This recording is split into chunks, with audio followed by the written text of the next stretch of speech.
भारत में आखिर LPG cylinder क्यों महंगा हो रहा है? और क्या सच में मिडिल ईस्ट में चल रहा ईरान इजराइल का तनाव भारत की रसोई पर असर डाल सकता है?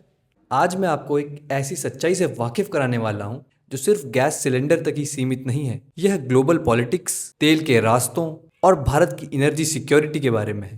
और इस कहानी में एक ऐसा छोटा सा फैक्टर है जिस पे पूरी दुनिया की एनर्जी सप्लाई टिकी हुई है। देखिए, हम हर रोज एलपीजी का इस्तेमाल करते हैं। सुबह चाय बनानी हो, खाना बनाना हो या फिर रेस्टोरेंट को चलाना हो, एलपीजी हर जगह इस्तेमाल होती है। लेकिन पिछले कुछ दिनों से शहरों से खबरें आ रही हैं कि एलपीजी की कीमतें बढ़ रही हैं और यह मुद्दा अब संसद तक भी पहुंच चुका है। विपक्षी पार्टियों ने भी सवाल उठाया है कि अचानक गैस क्यों महंगी हो रही है।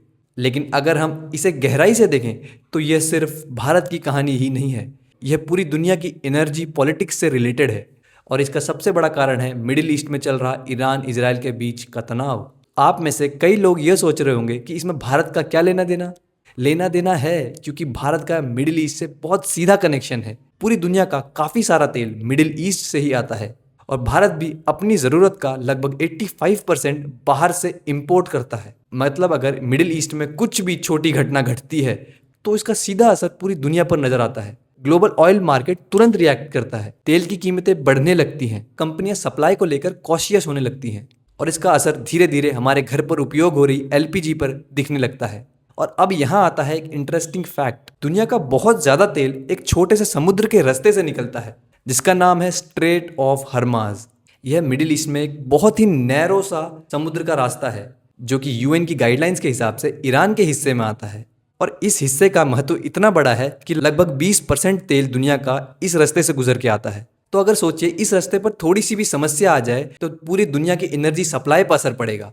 और क्योंकि भारत का 80 से 85% तेल मिडिल ईस्ट से आता है तो वहाँ का तनाव भारत के लिए बहुत ही महत्वपूर्ण बन जाता है। और अब सवाल आता है, अगर तेल महंगा होता है तो एलपीजी क्यों महंगा हो रहा है? क्योंकि एलपीजी भी एक पेट्रोलियम प्रोडक्ट्स का ही हिस्सा है। जब ग्लोबल मार्केट में क्रूड ऑयल की कीमतें बढ़ती हैं, शिपिंग कॉस्ट बढ़ती है या सप्लाई अनसर्टेन होती है तो कंपनियां एलपीजी के दाम बढ़ा देती हैं।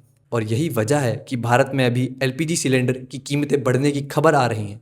और क्योंकि एलपीजी सीधे घरों से जुड़ा है तो इसकी खबरें सीधे नेशनल डिस्कशन बन जाती हैं। लेकिन इसका मतलब ये नहीं कि भारत पूरी तरह हेल्पलेस है। पिछले कुछ सालों में भारत ने एनर्जी सिक्योरिटी को लेकर काफी सारे कदम उठाए हैं। जैसे भारत अब पहले से ज्यादा देशों से तेल खरीदता है ताकि किसी भी एक एरिया पर डिपेंडेंसी कम हो जाए। और इसके अलावा भारत स्ट्रेटेजिक डेवलपमेंट रिजर्व्स भी बना रहा है ताकि संकट के समय तेल का बफर मौजूद रहे। और आज के लिए सिर्फ इतना ही। अगर वीडियो पसंद आए तो लाइक कीजिए, कमेंट करके बताइए कि आपको ये वीडियो कैसा लगा और सब्सक्राइब का बटन दबाना ना भूलिए। मिलते हैं नेक्स्ट वीडियो में।